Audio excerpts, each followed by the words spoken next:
One of the most amazing things in the credit card game is how things change depending on the use case scenario and the combination of credit cards. So let's get down to it. Hi guys and welcome to the channel. If this is your first time to the channel, we're talking about credit cards, points, finances, and travel. If this is something that interests you, please like this video, subscribe. If you have any questions or comments, leave them down below. I will get back to you as soon as I can. So lately we have been doing a lot of numbers. We are exploring business credit cards, personal credit cards from all issuers practically that are worth to explore. Guys, you have to understand there's many banks just in the US, so it's really not very sufficient for me to start looking into smaller credit cards and banks that don't really offer much, especially for travel, because as we all know, this is where the real value is. Hence my passion about American Express, Chase, and Citi. So in this video, we're gonna compare all of them. We're gonna get the best trifecta possible out of these issuers, and we're gonna put them together and see which comes first for the first and the second year and every year after. Without any further ado, let's get down to it and come back to wrap it up. At this point, we explored American Express so much, I'm not gonna go into any more details except for the sign-up bonus and the return on spend. So for the Platinum right now, we have 150,000 points after spending 6,000 in 6 months. We're looking at 52% return on spend. The Gold is 60,000 points after spending 4,000 in 6 months, and the return on spend is 27%. And the Business Plus is 15,000 points after spending 3,000 in 3 months. The return on spend is 11%. I saw some messages from you guys. Yes, you can get a business credit card without owning a business. Just putting it out there. That's why I keep insisting that this is the best trifecta you can get in American Express. You do need that 2x on everything, and you can actually get this credit card. For the second year, we're looking at 30% return on spend for the Platinum, 6% for the Gold, and 3% for the Business Plus.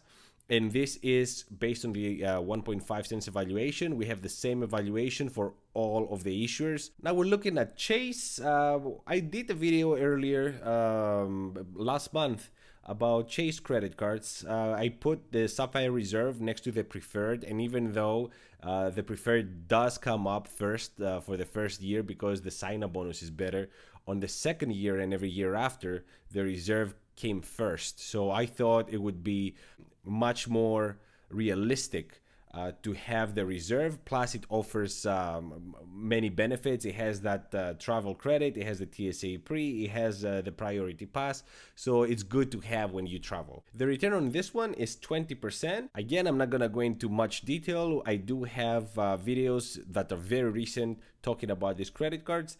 20% return on spend.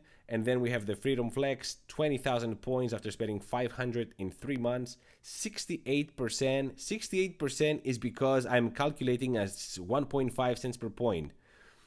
I know these are technically cashback credit cards, but we are using them in the trifecta concept. So you would get that 1.5 of the Sapphire Reserve for travel minimum.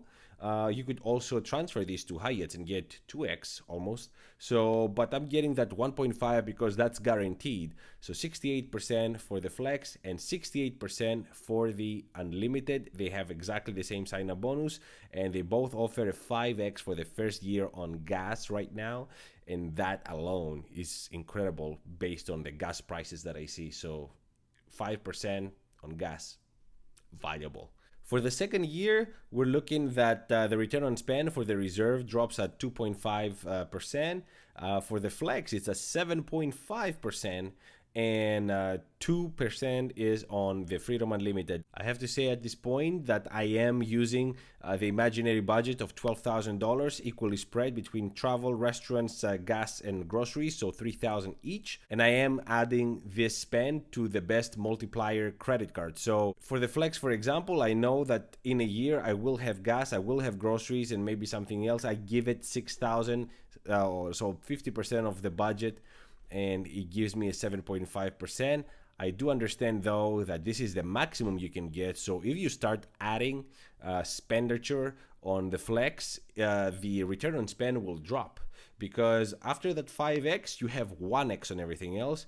So yeah, this is based on this example. When it comes to Citi, this Premier, guys, the Premier is just an incredible credit card. not only has 60,000 points after spending 4,000 in 3 months, the return on spend is 19%, but that 3x on everything. You will see how that affects the second year and every year after. It's international. That 3x is international. You can go vacationing anywhere, you put gas, you go to restaurants, you get 3x on everything for a $95 annual fee. That's crazy. The custom cash is possibly my favorite everyday card. I'm using it at this point for gas because that's where I'm getting the best value. I do have other bases covered. So yeah, custom cash, incredible. 20,000 points or $200 as they call it. After spending $750 in 3 months, 34% is the return on spend. And then the double cash does not have any sign-up bonus, and it's a plain 2% credit card. So yeah, I have it as 2% even though I'm not having anything here. On the second year and every year after, we see that the return on spend on the Premier is 4.5%. I did put 50% of the spending here because it just so happens that travel, restaurant, gas, and groceries, almost all of these are falling into the Premier or the custom cash. So why would I put it on the 2% credit card? The 2% credit card is amazing because it covers everything else, but the categories that we always use in this channel as an example just happen to be covered between the Premier and the custom cash. So maybe this is the best everyday duo there is, really. 4.5 plus 7.5. I mean, that's crazy. Comparing them next to each other, we see that for the first year, the first is the Chase, based on the return on spend, of course. Second is the American Express, and third is Citi.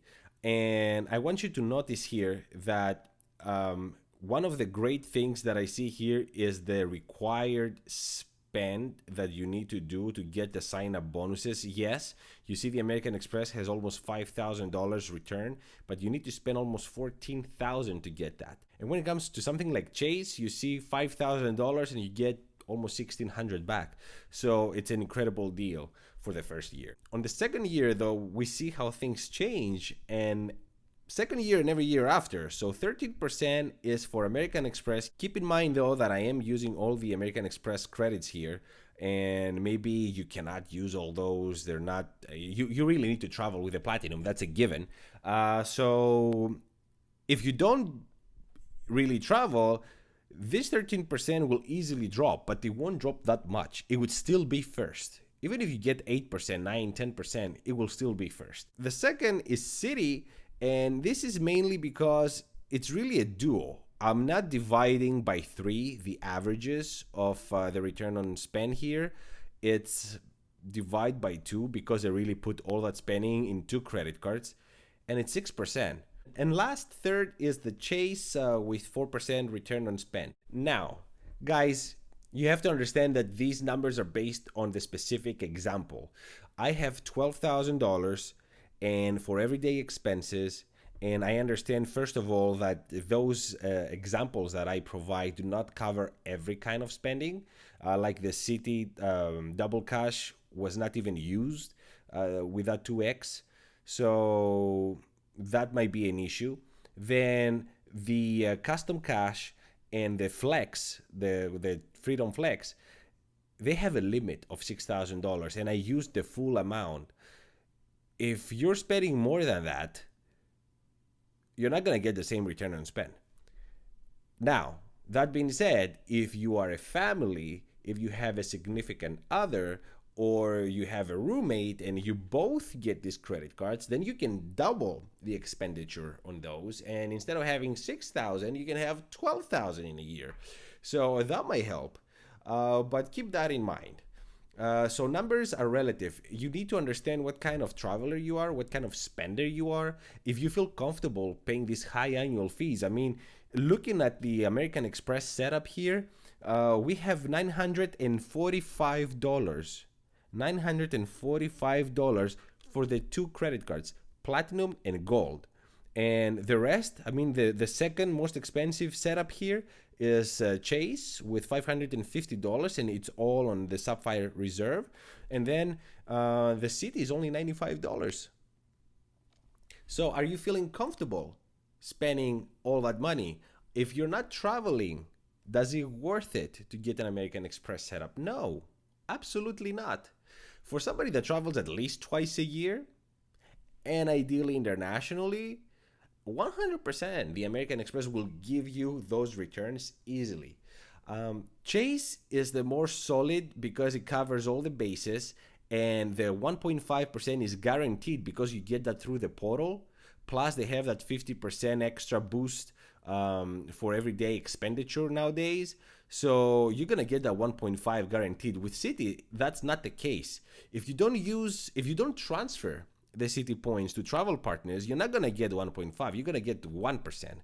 So if I had to rank these based on my gut feeling, it would be that for a traveler, American Express would be first, second Chase, third Citi. But then again, if I was an everyday spender, I would go Chase, Citi, American Express. But that's all for today. Let me know what you guys think. How do you like these setups? If you have any of these setups, how do you use your credit cards, and what do you think is your real return on spend? I had a poll in the channel, and most of you, based on your experience, you think that the inflation runs between 8 and 10%, and many of you over 10%. So between the two, you're like 70% of you think that it's between 10% and over 10%.